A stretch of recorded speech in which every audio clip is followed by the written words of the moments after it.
नमस्कार, देश प्रदेश में आप सभी का स्वागत है। आपके साथ मैं हूं पूजा पांडे। बुलेटिन के अगले आधे घंटे में हम आपको दिखाएंगे देश और प्रदेश की वो तमाम बड़ी और जरूरी खबरें जो आज दिन भर सुर्खियों में रही हैं। बुलेटिन की शुरुआत करते सोमनाथ स्वाभिमान पर्व से जुड़ी खबर के साथ। पीएम मोदी ने गुजरात के प्रभास पाटन में बने पहले ज्योतिर्लिंग सोमनाथ मंदिर पर आज एक लेख लिखा है।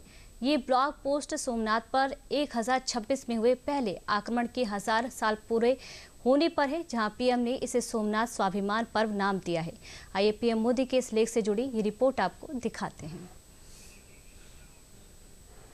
सोमनाथ पर हमले और फिर गुलामी के लंबे कालखंड के बावजूद आज मैं पूरे विश्वास के साथ और गर्व से ये कहना चाहता हूँ कि सोमनाथ की गाथा विध्वंस की कहानी नहीं है। ये पिछले 1000 साल से चली आ रही भारत माता की करोड़ों संतानों के स्वाभिमान की गाथा है। 1000 साल पहले गुजरात के तट पर जो कुछ हुआ उसकी गूंज आज भी इतिहास में दर्ज है। 1026 में सोमनाथ पर हुए उस भयानक आक्रमण के 2026 में ठीक 1000 साल पूरे हो रहे हैं। इसी वजह से सोमनाथ एक बार फिर देश में चर्चा का विषय है और चर्चा का केंद्र है। ये मौका भारत के सांस्कृतिक इतिहास में एक मील के पत्थर के तौर पर है, क्योंकि सोमनाथ पर हुए उस भयानक आक्रमण के 1000 साल पूरे होने का शोक का मौका नहीं, बल्कि उस विजय को याद करने का है कि कैसे लुटेरे आए और चले गए, पर हमारी आस्था का ये स्तंभ आज भी अडिग और मजबूत है। इस मौके पर पीएम मोदी ने सोमनाथ मंदिर को लेकर एक खास लेख लिखा है। इस लेख में पीएम मोदी ने सोमनाथ मंदिर के टूटने और फिर से बनने की कहानी का पूरा जिक्र किया है। आइए पीएम मोदी की आवाज में सुनते हैं सोमनाथ की पूरी कहानी आखिर क्या है। ये हम भारत के लोगों की अटूट आस्था की गाथा है। 1026 में शुरू हुई मध्यकालीन बर्बरता ने आगे चलकर दूसरों को भी बार बार सोमनाथ पर आक्रमण करने के लिए प्रेरित किया। यह हमारे लोगों और हमारी संस्कृति को गुलाम बनाने का प्रयास था।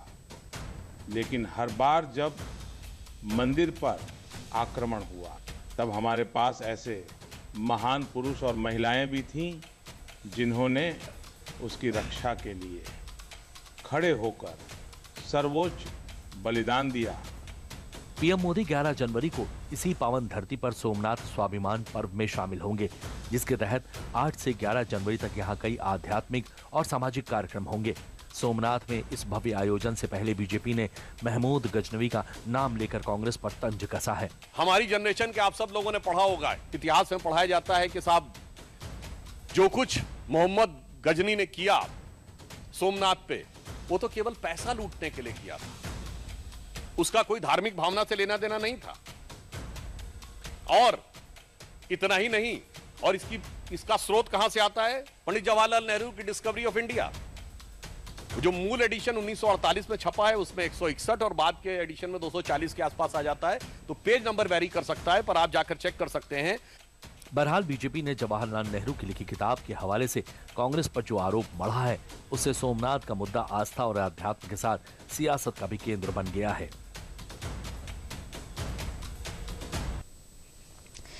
देश प्रदेश में अगली खबर प्रदेश से है। यूपी के पूर्व मुख्यमंत्री और दिग्गज भाजपा नेता रहे कल्याण सिंह की सोमवार को 94वीं जयंती मनाई गई।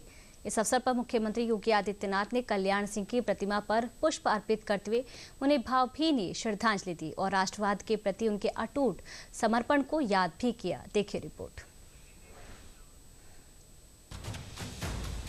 उत्तर प्रदेश के पूर्व मुख्यमंत्री और दिग्गज भाजपा नेता रहे कल्याण सिंह को उनकी 94वीं जयंती पर प्रदेश और देश भर में याद किया जा रहा है। इस अवसर पर राजधानी लखनऊ में आयोजित कार्यक्रम में मुख्यमंत्री योगी आदित्यनाथ ने कल्याण सिंह की प्रतिमा पर पुष्प अर्पित करते हुए उन्हें भावभीनी श्रद्धांजलि अर्पित की। सीएम योगी ने अपने संबोधन के दौरान कल्याण सिंह के सुशासन और राष्ट्रवाद के प्रति उनके अटूट समर्पण को याद किया, उनके व्यक्तित्व को नमन किया। सीएम योगी ने कहा कि बाबूजी का कार्यकाल न केवल विकास बल्कि यूपी के गुंडागर्दी और अराजकता से मुक्ति दिलाने के लिए हमेशा इतिहास के सुनहरे पन्नों में दर्ज रहेगा। वो अपने नाम को प्रदेश के कल्याण के साथ जोड़कर सार्थक करते रहे हैं। एक और अराजकता थी, कुव्यवस्था थी, और दूसरी ओर 500 वर्षों की गुलामी को दूर करने के लिए छटपटा रहा हिंदू समाज उन स्थितियों में बाबूजी ने उत्तर प्रदेश की कमान अपने हाथों में ली थी। इसके अलावा सीएम योगी ने कल्याण सिंह को परम राम भक्त बताते हुए कहा कि उनका जीवन भारतीय संस्कृति, राष्ट्रवाद और जन सेवा के मूल्यों से जुड़ा रहा है। जब वो कार्य करते उन्हें अस्थिर करने की साजिशें होने लग गई, अव्यवस्थाएं फैलाने लग गई और राम जन्मभूमि आंदोलन चरम की ओर बढ़ा। राम भक्तों की भावनाओं का सम्मान करते हुए, पूज्य संतों की भावनाओं का सम्मान करते हुए अपने आराध्य प्रभु श्री राम के प्रति अपनी सत्ता को भी उन्होंने बलिदान करने में कोई संकोच नहीं किया। सीएम योगी ने यह भी कहा कि श्रद्धेय कल्याण सिंह बाबूजी का उत्तर प्रदेश सरकार के रूप में कार्यकाल सुशासन के लिए, विकास के लिए और राष्ट्रवादी मिशन को आगे बढ़ाने के लिए हमेशा जाना जाएगा। आज यही कारण है कि हर भारतवासी उन्हें इसी रूप में याद करता है। कल्याण सिंह की सेवाएं एक विधायक के रूप में, मुख्यमंत्री के रूप में, सांसद के रूप में और राज्यपाल के रूप में हमेशा याद रहेंगी। भारतीय तटरक्षक बल में आज स्वदेशी प्रदूषण नियंत्रण जहाज समुद्र प्रताप को कमीशन किया गया है। रक्षा मंत्री राजनाथ सिंह ने गोवा शिपयार्ड लिमिटेड से इसे सेवा में शामिल किया है, जहां समुद्र प्रताप भारत का पहला पूरी तरह स्वदेशी डिजाइन वाला प्रदूषण नियंत्रण पोत है। इस रिपोर्ट में जानते इस पोत की खासियत क्या है। समुद्र प्रताप का नाम ही अपने आप में बहुत कुछ कहता है। समुद्र की गरिमा और समुद्र की शक्ति के प्रतीक के रूप में समुद्र की रक्षा का संकल्प लेकर यह शिप जब लहरों पर आगे बढ़ेगा तो उसके साथ हमारे कोस्ट गार्ड्स का और भारत का आत्मविश्वास भी आगे बढ़ेगा। भारतीय तटरक्षक बल को सोमवार को एक ऐसा जहाज मिला है जो महज एक पोत ही नहीं बल्कि समुद्र में भारत की बढ़ती ताकत का प्रतीक भी है।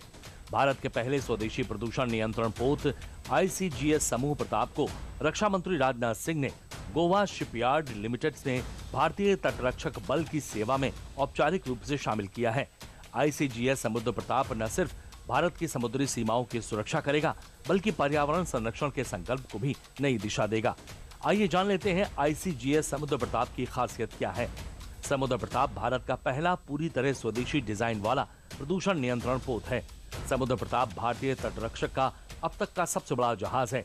इसकी लंबाई लगभग 115 मीटर, वजन करीब 42,000 टन और स्पीड 22 नॉट से ज्यादा है। ये 6,000 नॉटिकल माइल तक की लंबी दूरी तक बिना रुके दौड़ सकता है। समुद्र प्रताप को गोवा शिपयार्ड लिमिटेड ने बनाया है। समुद्र प्रताप में 60% से ज्यादा हिस्सा भारतीय तकनीकी का है। ये प्रदूषण कंट्रोल के अलावा सर्च और रेस्क्यू ऑपरेशन में भी पूरी तरह से सक्षम है। समुद्र प्रताप को विशेष रूप से पॉल्यूशन कंट्रोल के लिए डिजाइन किया गया है, लेकिन इसकी भूमिका मैं मानता हूं यहीं तक सीमित नहीं है। यह सर्च एंड रेस्क्यू ऑपरेशंस में भी उतना ही सक्षम है, कोस्टल पेट्रोल में भी उतना ही प्रभावी है और मैरीटाइम सेफ्टी को मजबूत करने में भी उतना ही यह महत्वपूर्ण है। इसका अर्थ यह है कि शिप में एक ही प्लेटफॉर्म पर कई कैपेबिलिटीज को इंटीग्रेट किया गया है। ICGS समुद्र प्रताप का भारतीय तटरक्षक बल में शामिल होना पोत निर्माण और समुद्री संचालन क्षमता के क्षेत्र में भारत की आत्मनिर्भरता की दिशा में एक बड़ा कदम है। इस पोत से प्रदूषण नियंत्रण की क्षमता बढ़ेगी, पर्यावरण सुरक्षा मजबूत होगी और समुद्री सीमाओं की रक्षा और अधिक प्रभावी ढंग से की जा सकेगी।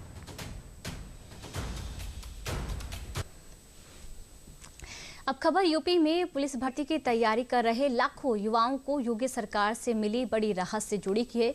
अभ्यर्थियों के हितों को प्राथमिकता देते हुए मुख्यमंत्री के निर्देश पर पुलिस में आरक्षी, नागरिक पुलिस एवं समकक्ष पदों पर प्रस्तावित सीधी भर्ती 2025 के लिए अधिकतम आयु सीमा में एक मुश्त 3 साल की छूट दी गई है। देखिए रिपोर्ट। सालों की मेहनत, परिश्रम और आंखों में इंतजार के साथ तन पर वर्दी पहनने की आस लिए माँ बाप का नाम रोशन करने को शहरों में किराए पे मकान लिए कंधों पर जिम्मेदारियों का बोझ है और हौसले उससे कई गुना मजबूत और बुलंद है। सरकार पर भरोसा है और इसी भरोसे ने सियासी गलियारों में सत्ता पक्ष और विपक्ष को एक साथ करुणा के भाव में भर दिया। अपने चयनित विधायकों से लेकर सीएम का साथ पाया। सोमवार को सीएम ने नए साल में एक ऐतिहासिक फैसले पर मुहर लगाते हुए यूपी सिपाही भर्ती में सामान्य वर्ग एज लिमिट को 3 साल की बड़ी राहत दे दी है। सिपाही भर्ती पर सीएम योगी का बड़ा फैसला। सिपाही भर्ती में आयु सीमा में 3 साल की छूट दी गई। सीएम ने सभी वर्गों को आयु सीमा में छूट दी है। 32,679 पदों पर अभ्यर्थियों को दी बड़ी राहत। यूपी पुलिस जेल विभाग को सीधी भर्ती में छूट। महिला बटालियन और जेल वार्डन के पद भी शामिल। सीएम के इस फैसले के पीछे पुलिस अभ्यर्थियों के साथ साथ डॉक्टर शलभ मणि त्रिपाठी, संत कबीर नगर के मेहंदावल से विधायक अनिल कुमार त्रिपाठी सहित कई बीजेपी विधायकों की फरियाद भी है, जिन्होंने सीएम योगी को पत्र लिखकर यूपी पुलिस भर्ती में सामान्य वर्ग के अभ्यर्थियों के लिए एज लिमिट को 3 साल बढ़ाने का निवेदन किया था और गोरखपुर लखनऊ जनता दरबार में किए वादे को याद दिलाया था। पीएसी और जेल वार्डन की 7 साल बाद आई भर्ती। सामान्य वर्ग के लिए आयु सीमा 18 से 22 वर्ष निर्धारित की गई है। कोरोना काल और भर्तियों में देरी से लाखों योग्य उम्मीदवार हुए बाहर। बिना परीक्षा दिए ही भर्ती प्रक्रिया से बाहर हो रहे थे उम्मीदवार। बता दें कि इससे पहले भी यूपी कैबिनेट मंत्री ओपी राजभर ने लेखपाल भर्ती 2025 के दौरान सीएम को पत्र लिखकर भर्ती में आरक्षण के प्रावधानों का सख्ती से पालन का आग्रह किया था, जिसके बाद सरकार ने राज्य की सभी भर्तियों में आरक्षण नियमों और संशोधित विवरण में ओबीसी पदों की संख्या में सुधार किया था। साल 2020 में हुए दिल्ली दंगों में आरोपी उमर खालिद और शर्जील इमाम को सोमवार को सुप्रीम कोर्ट से बड़ा झटका लगा है। मामले में आरोपियों की जमानत अर्जी पर सुनवाई करते हुए सुप्रीम कोर्ट ने दोनों की जमानत याचिका ठुकरा दी है। हालांकि सुप्रीम कोर्ट ने बाकी 5 आरोपियों को सशर्त जमानत भी दे दी है। दिल्ली दंगों से जुड़े मामले पर देखिए ये खास रिपोर्ट।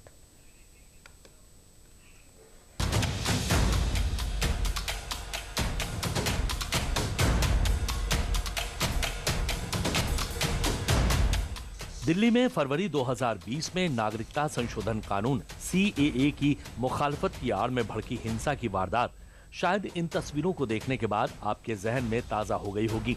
दिल्ली की सड़कों पर हुए इस उत्पात में सैकड़ों लोग घायल हुए थे और 53 लोगों को अपनी जान गंवानी पड़ी थी। दिल्ली पुलिस की ओर से सुप्रीम कोर्ट में दाखिल हलफनामे के मुताबिक ये वारदात कोई अचानक भड़की हुई हिंसा नहीं थी, बल्कि भारत की संप्रभुता को कमजोर करने के उद्देश्य से रची गई सोची समझी साजिश का हिस्सा थी। हिंसा के मामले में उमर खालिद, शर्जील इमाम सहित कई आरोपियों की गिरफ्तारी हुई थी। करीब 5 साल से ज्यादा पुराने दिल्ली दंगों की डरावनी फाइल के पन्ने हम आज आपके सामने इसलिए पलट रहे हैं क्योंकि सोमवार को सुप्रीम कोर्ट ने दिल्ली दंगों से जुड़े मामले में बड़ा फैसला सुनाते हुए उमर खालिद और शर्जील इमाम के फिलहाल जेल से बाहर आने के सपने को चकनाचूर कर दिया है। दिल्ली दंगे के आरोपी उमर खालिद और शर्जील इमाम को सुप्रीम कोर्ट से बड़ा झटका। 2020 के दिल्ली दंगे से जुड़ी साजिश के मामले में सुप्रीम कोर्ट ने दोनों की जमानत याचिका खारिज की। उमर और शर्जील 1 साल तक इस मामले में जमानत याचिका भी दाखिल नहीं कर सकेंगे। सुप्रीम कोर्ट ने कहा है, उमर खालिद और शर्जील इमाम की भूमिका दिल्ली दंगों के मामलों में अन्य आरोपियों की तुलना से अलग है। दरअसल उमर खालिद और शर्जील इमाम समेत 7 आरोपी दिल्ली दंगों के आरोप में 5 साल 3 महीने में तिहाड़ जेल में बंद हैं। हालांकि सुप्रीम कोर्ट ने उमर खालिद और शर्जील इमाम के अलावा अन्य 5 आरोपियों को 12 शर्तों के साथ जमानत दे दी है।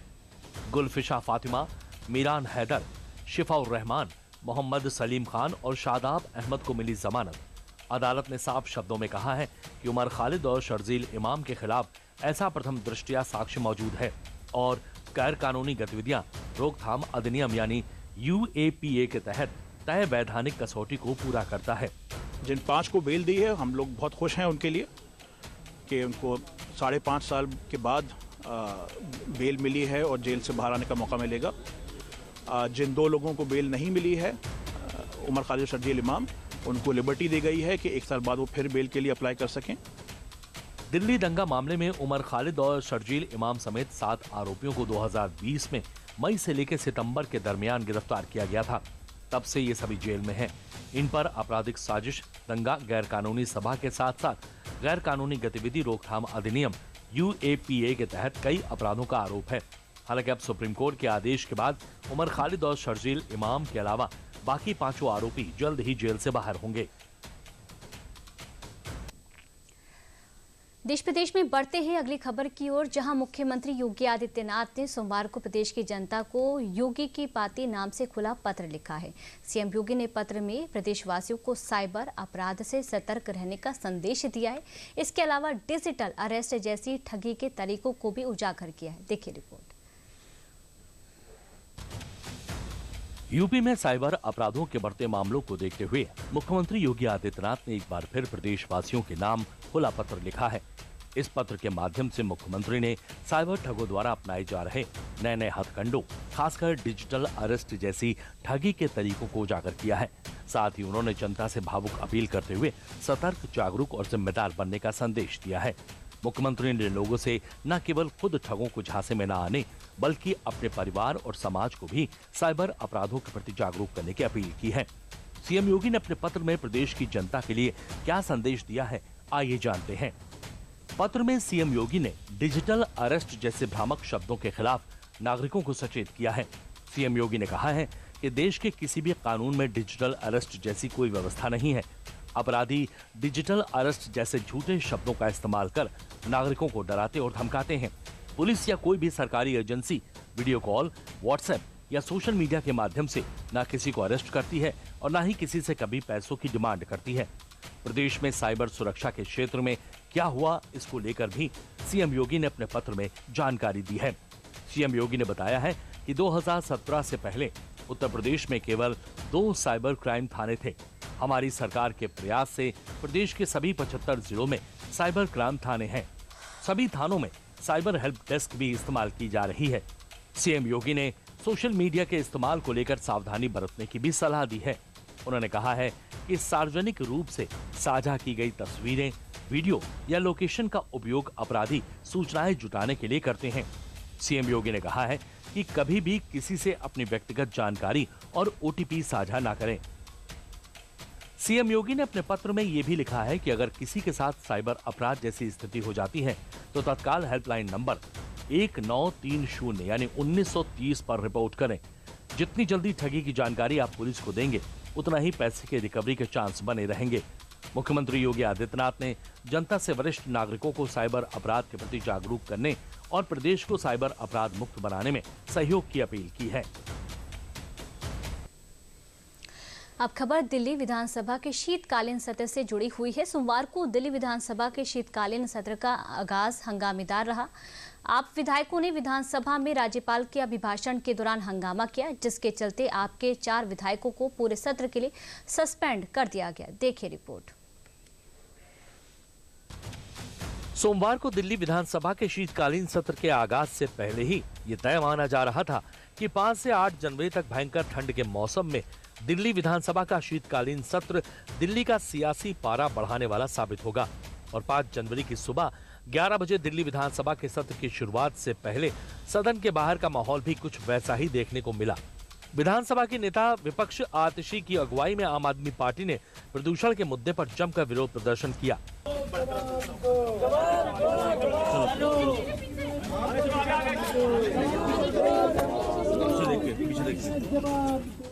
हालांकि सदन के बाहर हुए इस विरोध प्रदर्शन तक को सब कुछ ठीक था, लेकिन आप विधायकों के प्रदर्शन पर विवाद तब बढ़ा जब दिल्ली विधानसभा में उपराज्यपाल वीके सक्सेना के अभिभाषण के दौरान आप विधायकों ने हंगामा खड़ा कर दिया, जिस पर एक्शन लेते हुए स्पीकर विजेंद्र गुप्ता ने आप विधायक संजीव झा, कुलदीप कुमार, जर्नैल सिंह और सोमदत्त को 3 दिनों के लिए सदन से निलंबित कर दिया। जिन्होंने माननीय उपराज्यपाल महोदय के अभिभाषण में सदन की अवमानना की, माननीय उपराज्यपाल महोदय की अवमानना की।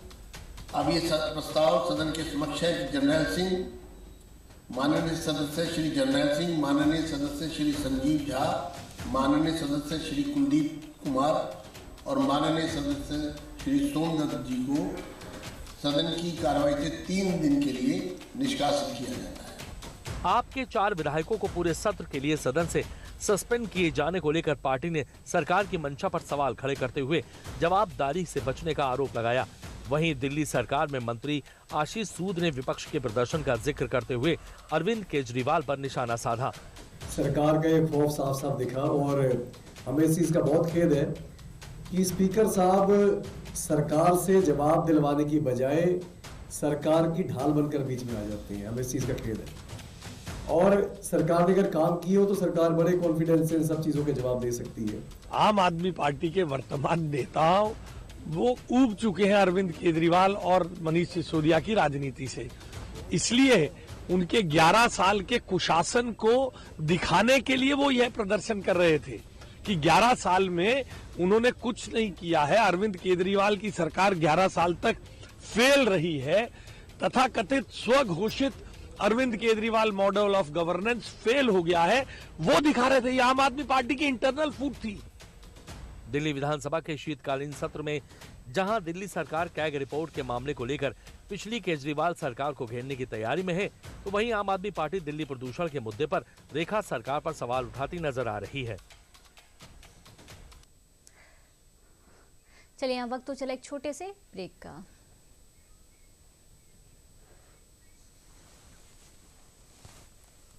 जल्दी टिफिन पैक करो।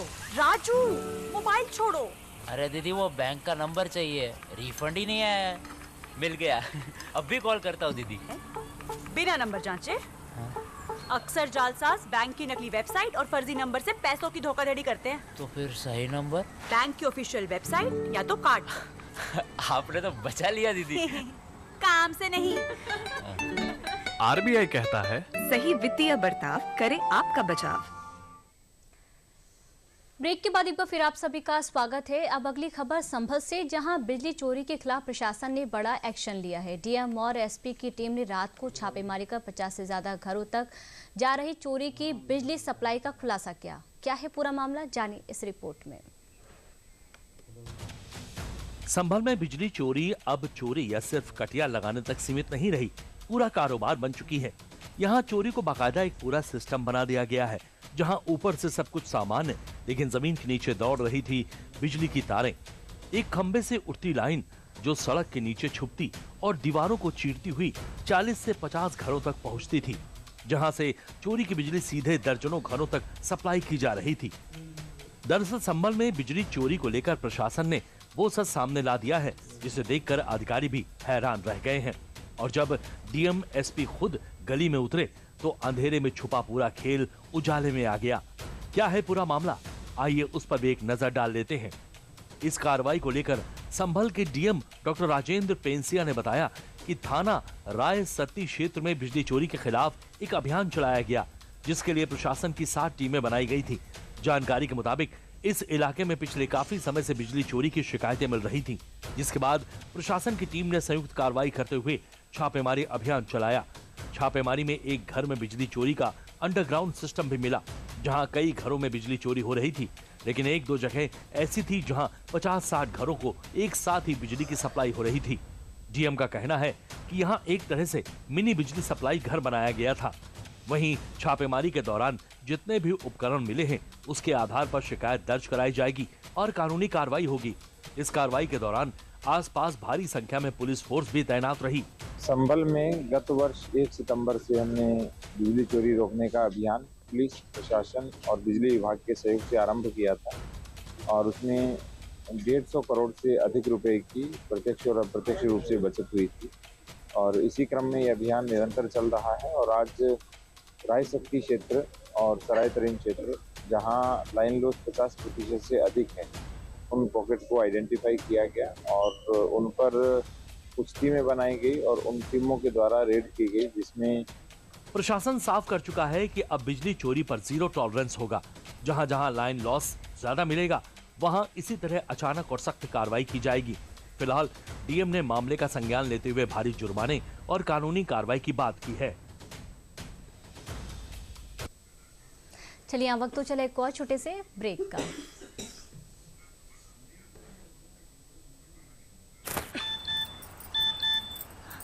हो गया इंतजाम। किसका? गुड्डी की फीस का। दिखा। 20,000 का लोन तुरंत। पता है कौन दे रहा है, ब्याज कितना है? लोन विनियमित संस्थानों से ही लें और कर्ज उतना जितनी जरूरत, वो भी जांच कर। हो गया इंतजाम। पगार एडवांस में भेजिए।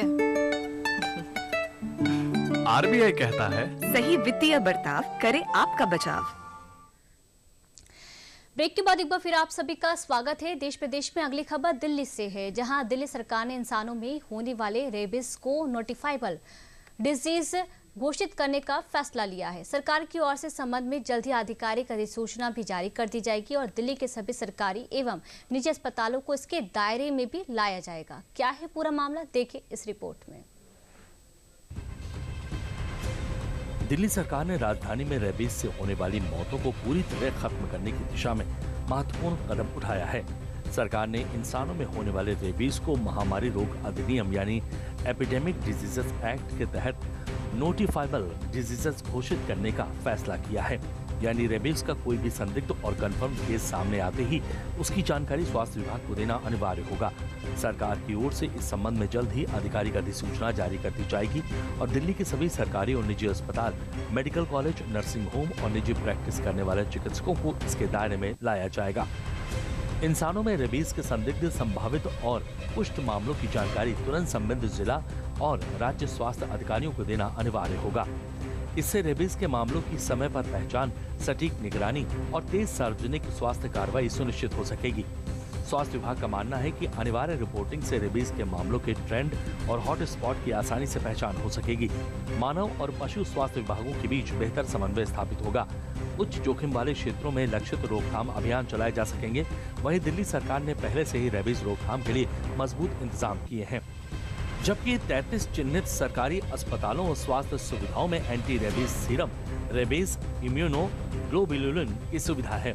दिल्ली नगर निगम के आंकड़ों के मुताबिक साल 2025 में दिल्ली में रेबीज के 49 मामले दर्ज किए गए थे, जबकि कुत्तों के काटने के 35,198 मामले सामने आए थे। रेबीज के ऊपर जो हमने एपिडेमिक को नोटिफाई कर रहे हैं, उसके बहुत से 2-3 कारण इम्पोर्टेंट है। एक तो जागरूकता फैलाना, और जो प्राइवेट हॉस्पिटलों में जाते हैं उनका डाटा हमारे पास रहे, जिससे हम उनका इलाज विशेष ध्यान दे पाएँ और कोई भी रेबीज से मिसहैपनिंग दिल्ली में ना हो, किसी की मौत ना हो, इसकी चिंता दिल्ली सरकार, दिल्ली हेल्थ डिपार्टमेंट करेगी। बता दें कि रेबीज एक वायरल इन्फेक्शन है जो आमतौर पर कुत्ते, बिल्ली और बंदर के काटने से होता है। ये संक्रमित जानवरों के काटने, खरोंचने, उनकी लार किसी खुले जख्म के संपर्क में आने से इंसानों में फैल सकता है। रेबीज वायरस इंसान के ब्रेन और नर्वस सिस्टम पर हमला करता है। अगर सही समय पे इलाज न मिले तो व्यक्ति कोमा में जा सकता है या उसकी मौत भी हो सकती है। मुख्यमंत्री रेखा गुप्ता के नेतृत्व में लिया गया यह फैसला दिल्ली की सार्वजनिक स्वास्थ्य व्यवस्था और मजबूत करने की दिशा में एक महत्वपूर्ण कदम माना जा रहा है। यहाँ वक्त तो चला एक और छोटे से ब्रेक का। बिजली का बिल, किराना, स्कूल फीस सब हो गया। बन गया बजट? हाँ, 5,000 बच गए। तो नई साड़ी ले ले ना, पिछले महीने तो ली थी। एक और नहीं, पहले बजट बनाओ, फिर छोटी छोटी बचत को बैंक में सेव करो और पैसों को बढ़ते देखो। बढ़िया। जाओ भाई। आरबीआई कहता है, वित्तीय समझदारी समृद्ध नारी। ब्रेक के बाद एक बार फिर आप सभी का स्वागत है। देश प्रदेश में अगली खबर, मेरठ के गजक का स्वाद और सुगंध अब सिर्फ देश में ही नहीं विदेशों में भी फैलेगी। मेरठ में के 121 साल पुराने इस उत्पाद को जियोग्राफिक आइडेंटिफिकेशन टैग मिल चुका है। पूरी खबर इस रिपोर्ट में देखिए। यूपी के मेरठ में गुड़ और तिल से बनी गजक को भी जीआई टैग स्वीकृत होने से स्थानीय कारीगरों और उद्यमियों में खुशी की लहर दौड़ पड़ी है। मेरठ में गुड़ और तिल से बनी गजक न केवल देश में बल्कि विदेशों तक अपनी पहचान बना चुकी है। अब मेरठ की मशहूर गजक को जीआई टैग मिल गया है, जिससे इसकी ब्रांड वैल्यू और बढ़ गई है। जीआई टैग मिलने से स्थानीय कारीगरों और व्यापारियों के लिए रोजगार के नए अवसर खुलेंगे। ये गजक पूरी तरह से हाथों से तैयार की जाती है, जिसकी मांग देश विदेश में बनी रहती है। किसी भी रीजन का जो क्षेत्रीय उत्पाद होता है, उससे उस क्षेत्र की पहचान होती है। उस उत्पाद की ख्याति जब देश दुनिया में फैलती है तो उसे प्रमाणित करने के लिए एक प्रक्रिया होती है। वो उत्पाद उस जगह पर बना या नहीं, उसकी पहचान जीआई टैग से की जाती है। बहुत प्रसिद्धि की बात है कि आज हमारे मेरठ को बहुत सारी चीजों से भी जाना जाता है, पर अब गजक से भी जाना जाएगा पूरे विश्व में। गजक को एकमात्र मेरठ का एक रिकॉग्निशन मिला है, जीआई टैगिंग हुई है, जिसमें आप कहीं पे भी डालेंगे तो आपको दिखाया जाएगा कि गजक मेरठ से ही संबंधित है और वर्ल्ड में जानी जाएगी। स्पेशली गजक की बात करूँ तो ऑल ओवर वर्ल्ड जहाँ जहाँ भी हिंदुस्तानी बसे, चाहे वो कनाडा हो, दुबई हो, ऑस्ट्रेलिया हो, इंग्लैंड हो, हर जगह जाते। मेरठ में गजक का कारोबार 100 वर्षों से भी अधिक पुराना है। हर सीजन में करीब 100 करोड़ रुपए का कारोबार होता है। ड्राई फ्रूट्स और देसी घी में बनी गजक सर्दियों में खास पसंद की जाती है। देश प्रदेश में आज के लिए इतना ही। नमस्कार।